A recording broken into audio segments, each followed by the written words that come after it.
This is a spoiler warning for Avatar: The Last Airbender. For the longest time when I was young, I only had a DVD collection of Avatar: The Last Airbender's Book 2.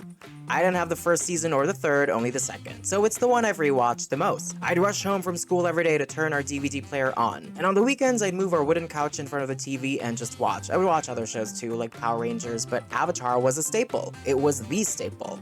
I never got tired of it, and I still am not. But there was one episode, a series of episodes really, an arc in Avatar's Book 2 that I just always awkwardly avoided as a child. I always either skipped it or tried my best to just watch the parts of it that I could handle, and that wasn't because I thought it was boring or bad or uninteresting. No, not at all. It was just because for me, at my young age then, it was very uncomfortable to watch, and I hated it. And the arc that I'm talking about here is of course the whole duration of Appa being missing. From the end of the library when he was taken to the moment he was found in Lake Laogai. It was a very uncomfortable arc for me to watch as a child, which means that the showmakers did a great job and effectively told a good story. It just had emotional effects on me that I did not like when I was younger. So every time it would come on, I would just say no, thank you, but I'm not doing that, thank you, we're gonna skip that. I would watch most of the library, and when it got to the scene where Appa was being taken, I would stop the episode. I'd say, stop, sir. I'd end it. I would skip the entirety of the desert. I would not watch that. Ugh. And depending on my mood for the day, I would either watch the Serpent's Pass or go directly to the drill. Some days I could handle the Serpent's Pass, some days I could not. I don't know. But yeah, the whole arc was uncomfortable for me, but it's only really the desert that I could not handle at all as a kid. Oh yeah, that and Appa's Lost Days. Both those episodes frightened and emotionally made me so uncomfortable as a kid that I never really revisited them. But yeah, I want to talk about the desert now. I recently got to rewatch it, and I really think that it is one of Avatar's best episodes. I want to use this video as an opportunity to examine it, what made it so effective and what made it really resonate with me. This is why I think the desert is really one of Avatar: The Last Airbender's best episodes.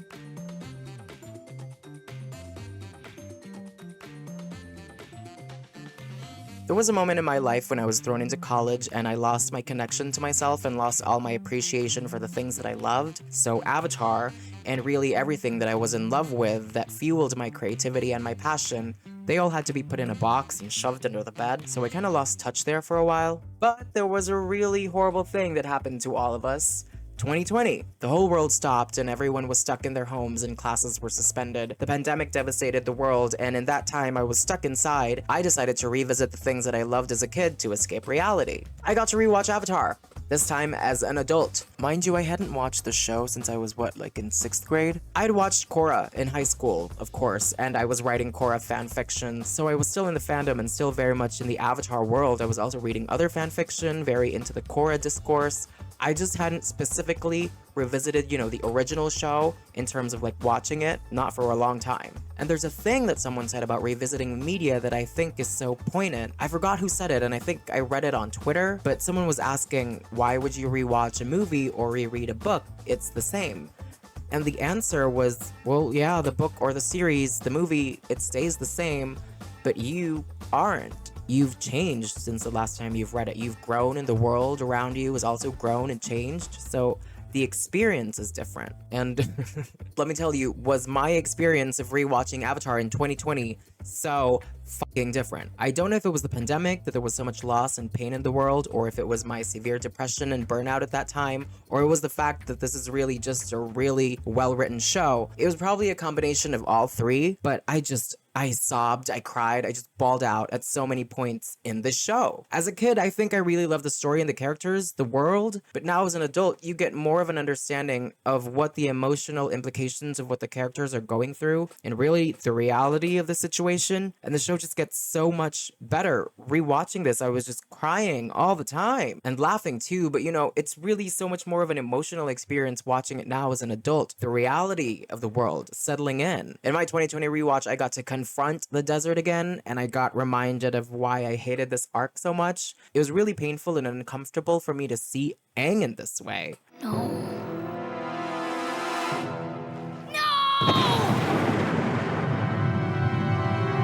Just as a recap for what happens, The gang went out to the desert to find a spirit library. They found this library, and due to it being partially inaccessible and underground, Appa was left outside with Toph. Toph not wanting to go in because libraries just weren't for her. Anyway, the gang manages to upset the spirit owner of the library, Wan Shi Tong, and so he decides to sink his library out of the human world. Outside, Toph tries to hold the library up and buy time for the gang to escape, but while she's preoccupied, sandbenders come in to kidnap Appa. It's all very exciting and actually, well, quite devastating.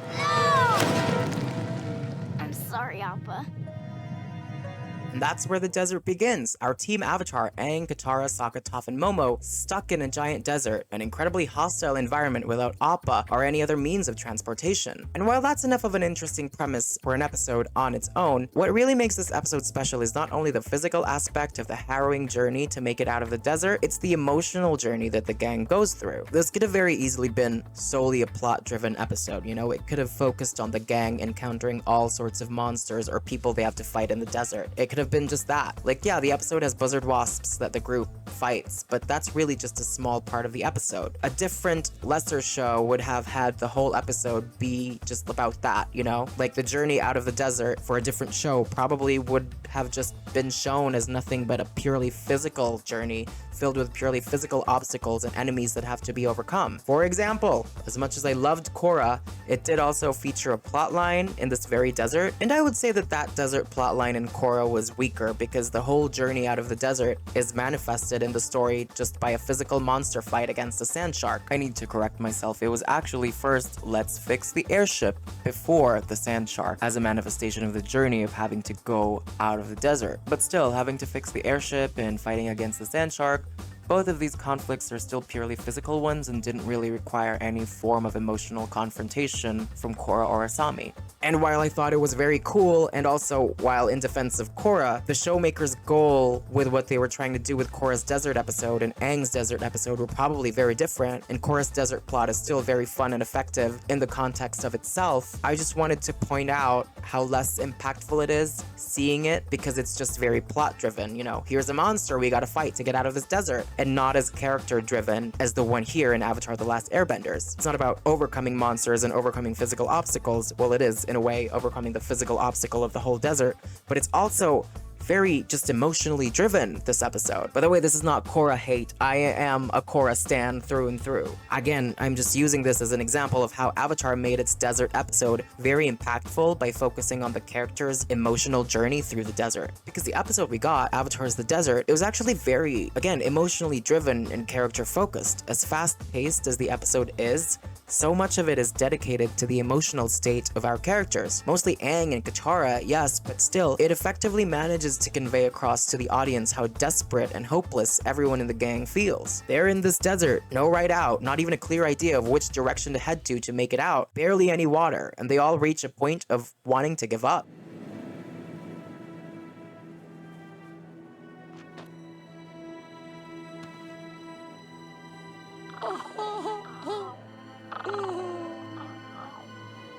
I know a lot of people remember this episode for its comedy with Sokka and the cactus juice, but I think the writers had to do that because they had to find a way to bring some humor into the episode, because it is kinda dark. It's a giant mushroom. Maybe it's friendly! And even then, with all the cactus juice humor, it still really feels so dark and desperate, and you can feel the entire group's exhaustion. The desert is rendered beautifully in the art, and it's kind of cruel just how amazing it looks with how hostile it actually is as an environment for our characters. Like, look at this art, it's so beautiful, but there's so much desolation and so much hopelessness. There's plenty of shots of our group walking through the desert, barely holding on, but just doing their best to get through, with long shadows in the middle of so much nowhere and so much nothing. The music, the art, our characters' emotional states, it's all very bleak and it's all tied together so beautifully in this episode. Like, look at how beautiful this shot is. And I think it's so interesting from a writing perspective because just in the previous episode, we had our glimmer of hope against the Fire Nation. Finally, we have news that a solar eclipse is coming and the Fire Nation will have no firebending. It's arguably a boost to our morale. We have a chance, you know? We can beat the Fire Nation. And then bam, we have this episode, an entire episode of just an emotional low point. Our heroes potentially dying in the middle of the desert. The news of the solar eclipse dying with them. Hope dying with them, essentially. But even then, with the nature of children's shows and show formats, I guess we never really believed that the whole group could die in this desert, right? They wouldn't do that. This is a kid's show and it wouldn't make sense. But even then, this is the power of great storytelling. I knew they would survive from watching it the first time and all the rewatches I've done. I knew they would survive, but I was still so invested and uncomfortable with the episode. And this is the part where we discuss and really dig into the characters in this episode because wow, arguably no one except Katara is their normal self in the whole entire episode. When I was younger, I thought it was just Aang. I was like, Aang isn't Aang in this episode, but really now as an adult, I can see that actually Toph kind of wasn't Toph and Sokka definitely was not Sokka. Let me explain. I'll do Aang last because he's the most important one. But yeah, our Toph is normally loud and strong and faces everything head on. She literally feels like a rock. You know, she's tough. And when you imagine her, you see clenched fists and full punches. We all collectively see her most of the time as the best earthbender in the world and one of the gang's heavy hitters. But in this episode, the desert takes away a lot of her sight, and while she's still able to see, she describes it as being fuzzy. Well, I don't see the way you do. I feel the vibrations in the ground with my feet, but the sand is so loose and shifty, it makes everything look fuzzy. Toph's still actually the same, but her environment has changed so much that her function in the story feels different. She's not one of the gang's heavy hitters in this episode because there's nothing to hit heavy. She's being subjected to the harsh heat, dehydration, the sand on her bare foot, and her main source of vision, feeling the vibration in the ground, is partially taken away. She's very vulnerable in this episode in a way that I don't think she ever is again in the show. And as a Toph fan, I love what this does for her character because it's always great to see your favorite characters in different contexts. And as a writer, it always feels good to have characters have vulnerabilities. I mean, Toph's still pretty strong and pretty useful. Later on, when the Buzzard Wasps attack the group, Katara's out of bending water and Sokka's still weird in the head, so Katara guides Toph on where to shoot her rocks because she's kind of the only defense they had. And I really like that because it's very interesting. Characters and stories get boring quickly when our characters are always fully capable, so Katara losing bending water, love that. Toph not being able to aim at airborne enemies, love that too. And so they kind of had to work together to have some form of offense against these enemies. Love that. I don't know why I did that voice, but I loved it.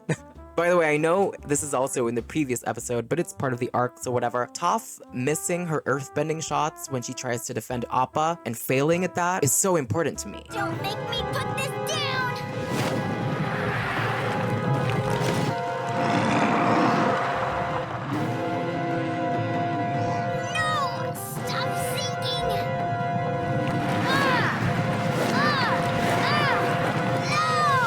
Pretty distracted, having to throw her entire strength to hold up the library from sinking, which, by the way, I'm unclear about this, but was she really fucking holding up that whole entire library from sinking? Because that's what it looks like, that whole giant building. It looks that way, that she's holding it up, and I just want to say, what the fuck? Toph? The strength that that has, the strength that that requires, holding that whole building up.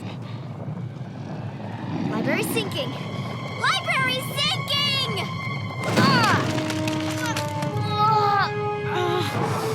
But yeah, her desperately trying to hold up the library and throwing desperate shots while not being able to see properly and missing her shots, it really lets you see so much more of her character. Given that Toph has a confident personality, she's not often shown to be desperate and not often shown to let alone be unable to defend her friends. But here, she was shown in that way, and that makes her so much more interesting and better as a character. She's still strong, she's holding up a whole fucking building for fuck's sake, but she can't do everything. And that's what makes characters compelling. Then Aang yelled at her and blamed her for Appa getting kidnapped. Ooh! I was ready to fight Aang. How could you let them take Appa? Why didn't you stop them? You could have come to get us. I could have saved him. You just didn't care. You never liked Appa. You wanted him gone. She did all she could, you bald bitch. Just kidding. I'm just kidding. I love Aang. We'll talk about him in a bit. But yeah, Toph is that's my girl. So then we have Sokka, our usual idea and plan guy. Well, he's entirely incapacitated in this episode and can't give his usual plans and usual ideas because of the cactus juice. And I don't have much to say about him because he's mostly comic relief for this episode. But yeah, he worked great as a comic relief, but he was definitely not his usual planning strategic self. And then we have the anchor of this episode, Katara. She's arguably the only one who remained feeling the same as she always did in the show for this episode, and this is probably my favorite episode with Katara on it. I love Katara, and this episode is a giant showcase of all the reasons why. Sokka and Momo are fully on cactus juice, Toph is succumbing to the effects of the desert, and Aang is angry. Well, not actually angry, but we'll get more into that later. But yeah, Katara is in the middle of the desert with desperate, helpless people who all want to give up, but she doesn't give in to despair. She gets all of them together and leads them outside of the desert. She really becomes the leader of the group. She thinks of using the star charts for navigation, she thinks of bending clouds to have some water, and immediately sees the sandboat as their way out of the desert. Honestly, they would not have made it out alive of the desert if it weren't for her. She carried the group. It may not have been a physical fight against an enemy, but it was a mental one, and she carried the group. Everyone wanted to give up. Aang was in despair and lashing out at everything. Sokka was checked out. Toph was weakened, and they were all dehydrated. I mentioned before that I was crying so much at so many parts of the show in my rewatch, and I remember really crying and bawling this episode in 2020. I've wanted to make this video since then, but I've only recently been able to start making YouTube videos, and so I'm making this now that I have the time and resources for it. But yeah, I rewatched The Library and the Desert, just those 2 episodes like a couple of days ago to make this video, and the desert still really makes me cry. The pandemic is over, and most of my mental health issues I've been able to keep at bay, so it's really just a testament now to how good this show's writing is and how well it's resonating with me as an adult. It's Katara's strength and her determination that's one of the things that really hit me in this episode. It's that drive in her to keep going and not giving up no matter how dire the situation was getting. Her strength fucking conquered a desert in this episode, and it saved her friends, and it moved me so much. I've been through so many struggles in my life. None of them are probably comparable to being stranded in a desert, but I've certainly at many times, and for long periods too, felt helpless, alone and abandoned, and in all of those times, I've had to be my own Katara. I've had to pull myself together and drag myself out of my own desert, kicking and screaming because moving forward was so painful and agonizing, and that's really one of the best aspects of our stories, isn't it? Being able to see strength and good, happy things that inspire us, and that strength in Katara. I might not have as much of that, but it definitely inspires me to want to have it. Because that's also the best parts of stories and characters in fiction and stories, isn't it? It's that sometimes we get to see ourselves reflected in these stories, and sometimes we get to see better versions of ourselves that we want to become. We see these heroes, and we wish we could be more like them, and we work in our real lives to be like them. When you think you don't have the strength to face things in your real life, you think of these fictional characters and you borrow it from them, you know? You kind of fake it till you make it. I remember back when I was in college, I used to have a lot of sleep paralysis when I was really stressed out, and every time that I was, aware that I was paralyzed in my sleep, I would think of that scene in Captain Marvel, or that scene in Agents of S.H.I.E.L.D. when Daisy Johnson was stuck in a mind prison, or that scene in Captain Marvel when she was stuck in the mind prison, the AI Kree mind prison, and I would think of that. I would think of sleep paralysis as a mind prison and that I was a superhero and I needed to break out of it. It's so stupid, but it works. I think of those scenes. It works and it gets me out of the sleep paralysis, which is really scary, by the way. But yeah, that's the beauty of fiction for me, and that's the beauty of these characters. Anyway, back to the desert. I don't really fully see myself in Katara. The strength, I know I mentioned that. I might have some of that, but not the grace or the patience that Katara has. Remember when I said that Aang was an Aang in this episode? You just didn't care! You never liked Appa, you wanted him gone! No! I'm sorry, okay? It's a desert cloud, I did all I could. What's anyone else doing? What are you doing? Well, I guess in many ways, I'm more like him, the not Aang. I'm angry, I lash out at everything and everyone. I blow things up and I wreck them, I scream at things, and I become hostile to those around me. That's the other thing that really makes me cry about this episode. One is Katara, her strength that conquered the desert, and the fact that I wish I had her patience, how she handled her friends, and how empathetic she was with Aang when he was lashing out. And 2 is Aang. I used to really dislike and be uncomfortable with this episode when I was younger, and I used to skip it because I really hated this version of Aang. Again, he's angry, he yells at his friends, he snaps, he lashes out. That made me uncomfortable in a way that I really couldn't verbalize or understand when I was young, but now that I'm older, I've gained things and lost things, and now that I've wrecked things myself and loved things, now, yes, I still see the anger in him. I see the lashing out and the yelling, the rage. I see all of that, and I can tell that I have so much of it too. Then I also see what I always felt was there when I was young, but I could never really identify it or recognize it or name it. But I can now, and that underneath all of his fury, Aang really is just in grief.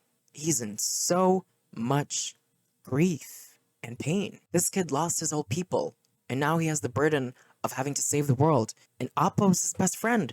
That was the closest thing he had to like an actual blood-related family. And now he's been kidnapped? These things, I guess you never really know them when you're younger. I guess you have an idea of them, but not really the depth of what they are. Grief, sadness, you hear about them when you're younger, but they're like dark alleys, you know? The darkness of which you can only really understand when it's you walking through. And this is what makes me bawl about this episode. It's Aang's pain. It's so overwhelming and consuming that it changed him in this episode. It changed him so much I avoided him and skipped this episode all the time. Even my sister, who overheard me playing this episode when I was watching it to make this video, she was like, "Oh no, why are you watching that?" She hated this episode and she always skips it too, until now, so I guess I'm not alone. But yeah, Aang is a kind person. He's upbeat and positive and bright. Not this. He's scary here. Aang isn't Aang. And yeah, this grief, this anger, this rage, it's still very much a part of him, but it's not all of him. It almost consumes him, but it's not all of him. He's a 12-year-old kid who has lost all of his people, his culture, his family. Now he has the weight of saving the world on him. And the one last friend he had, the one final connection he had to his people, his childhood, his past, Appa, who had been with him since he was young, and was with him in the 100 years that he was frozen, kidnapped, and potentially lost forever. I used to dislike Aang so much in this episode and dislike how he treated his friends, but now that I'm older, I just have so much sadness for him. I don't dislike him now, I just really want to give the kid a hug, because I know he's just hurting. And yeah, he's not a real person, but it feels real, so whatever. He's just hurting, and I know that because in the time between watching this as a kid and now as an adult, I've been him many times. Katara in this episode, I just want to point out, never yells back at Aang. She just extends him so much patience and grace. She knows he's really just hurting. And I'm in awe because I wish I could be like her. In times when I am consumed by my own rage, I wish I could have Katara's patience and kindness, and I wish I could extend that to myself. There's a scene in this episode that never really gets brought up again in the whole series, I think, which is fine. I like the way the show handles it. Momo gets taken by a Buzzard Wasp, and Aang says he can't lose anyone again, so he flies and attacks the Buzzard Wasp, setting Momo free. Momo flies with Aang, and while they could turn back, because, you know, Momo's free now, Aang keeps on going and attacks the Buzzard Wasp. It's kind of ambiguous, and I don't think I got it as a kid. I didn't even remember it. I was shocked when it happened when I rewatched it back in 2020, like as an adult. I think he killed the Buzzard Wasp. I think he killed the thing, and you know, it's open to interpretation, and feel free to tell me if you don't think so in the comments, please. I'd love to know what you think about it, but I think he killed it, which yeah, is so dark, the way it just falls to the ground and how Aang just looks at it in anger.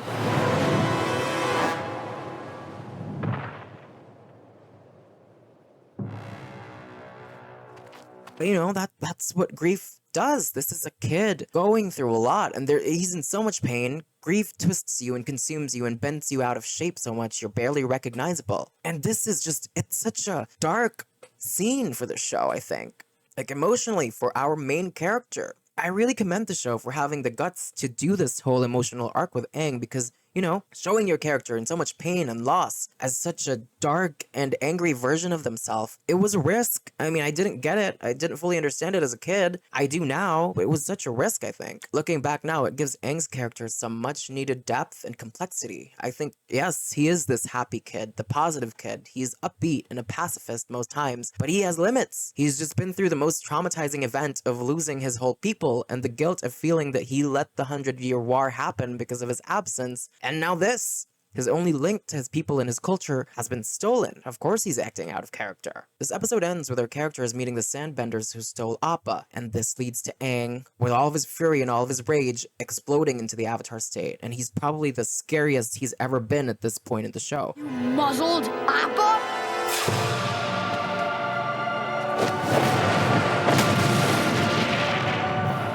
Tell me where Appa is! I traded him to some merchants. He's probably in Ba Sing Se by now. They were gonna sell him there. Scarier than becoming a giant in the book 1 finale, because at least then you knew he was on your side, and here he's just angry. Sokka takes Toph and they bolt out of the way, because that's what you do in this situation. Aang in the Avatar state is scary enough. Now an Aangry Aang in the Avatar state, when you've just stolen his bison, people are going to die. And in this ending with Katara standing there, holding him and just hugging him. It's so perfect and beautiful. You know, she has so much empathy for him at this moment. She lost her mother when she was young, and Appa is the closest thing that Aang has to a blood relative. She holds him, unafraid but saddened for her friend, that he's in such grief. She brings him down and hugs him, and he just cries. That's all he really needed at that moment. I don't think Aang would have forgiven himself if Katara never held him back. She was there, unafraid of the Avatar state, and stopped her friend's grief from fully consuming him. I think any of us would be lucky to have such good friends as this, to hold us back and to stop us when our worst versions take over. I love this episode so much. These really are just kids going through so much loss as war ravages their world, and I think that's horrible. And again, watching this show now as an adult, it really makes you cry. Like, as a kid, I didn't like Aang that much, but now as an adult watching it, I have so much sadness for him. Like, I'm like, you shouldn't have to do this, you're 12. Again, I cried a lot when I watched it in 2020, and I think he's one of my favorite characters, Aang, in the show now. I never cared that much for him when I was younger, but, you know, I was dumber then. I'm smarter now, I hope. If you made it here and you like this video, please do give me a like. It would help me out a lot as a small channel. But yeah, this episode, The Desert, I think it has so much beautiful art, so much beautiful imagery. I think, can you call it cinematography if it's animation? The animation is so beautiful. There it is. The animation is so beautiful, combined with the music and really the emotional journey that the characters go through. It really, you know, this episode is the halfway point. It's the exact halfway point of the whole series. And it does give a lot of depth and just so many more layers to what these characters are going through. I only rewatched The Library and The Desert to make this video. I practically have the whole series burnt into my mind, basically, though, and I can confidently say, at one point I had book 2 memorized word for word. I can confidently say that, especially because I also had the Game Boy Advance game of Burning Earth, and it was like basically book 2 adapted into a Game Boy game. Yeah, I had that, and I played that, and so like book 2, the structure of book 2, the episodes, it's really seared into my brain, except for The Desert and Appa's Lost Days, because I was like, no, we're not doing that. And they weren't really covered in that video game, too. Now, too, with a live action show coming up, which, by the way, I have a trailer breakdown. If you're interested, I have a breakdown of the live action trailer and like expectations about the show, whether or not it'll be good. So if you're interested in watching that, please do. I think it's a good video. Yeah, with that live action show coming up, I am going to rewatch the animated show and hopefully finish it in time for the live action show to premiere, just to kind of like refresh my memory, you know? And I'm planning to review the seasons as I finish them in this rewatch. But I might make videos like this too, just, you know, about episodes from the show or things standing out to me while rewatching. I think I might actually make videos about them. So please, if you want to see that, kindly give this channel a subscribe. It would help me out a lot. And, you know, comment more of your thoughts down below. I want to hear what you think about The Desert. Did you like it when you were younger? Or like, is this your first time watching it? How do you feel about it? What do you think about Aang's emotional journey in this episode? Do you think he killed that wasp? Appa going missing. What do y'all think about that? How do you feel about that? Because I got issues. Thank you so much. That's it. I am out.